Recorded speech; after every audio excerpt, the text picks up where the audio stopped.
This is a video chart presentation of OPXT Inc. It's a NASDAQ Global Market Stock trading our ticker OPXT. This chart caught my eye because of the definitive downward channel it's been in over the last several months. It's putting together these little 20-cent bounces. And I just want to throw this on watch and see if it's going to try and hold this support this time, potentially break a downtrend line. Given the fact this pattern's remained pretty true, we're going to see a lot of this sort of look. A little bit of upward trend, but some pretty solid oscillations. You can see that with the PPO as well. Right now in a pretty decent reversal position, but nothing too incredibly strong. What I notice is the ADX is trying to make lower lows, which tells us that the strength of this direction could be losing a little bit of steam. MFI, of course, it's going to be all over the place as the price per share continues to roll back and forth. Accumulation distribution is trying to hold a little bit of a base right now. I like the fact this Chaikin money flow is trending back towards zero. That's a pretty nice look.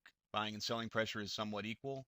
Keep my eye on this CCI to try and move through and hold above zero. I always reference indicators that are holding the lower half as being in bear chart territory. This chart just kind of shows why that's true.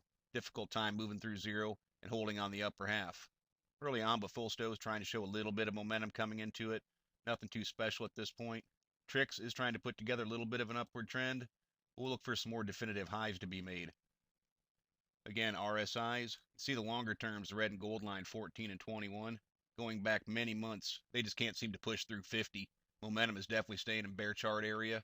What I'll be looking for in this is you can see that downward trend right through that area to see if it's going to get broken. Right now, the lower side of it runs right around through there. Perhaps it does have another one of those little 20-cent moves in it.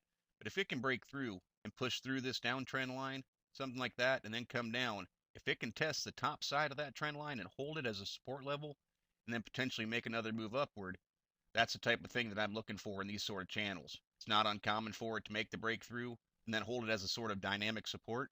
And that's a good signal of an overall bottom and reversal of trend. And those are the type of things that I'll be looking for in OPXT. 553,000 shares traded. Did have an up day yesterday, 4.5%. That's not terrible liquidity. It's right about average for it. But on any sort of trend line break, I'll certainly be looking for a volume increase and show that people are identifying it as a buying opportunity because some trend lines are being broken. Interesting chart, though. It's been struggling now since June, and one we'll just throw on radar to head into this holiday season and go into next year and see if it's going to find some strength or not. As always, it's merely my interpretation of the OPXT chart. Thank you for watching and trade smart.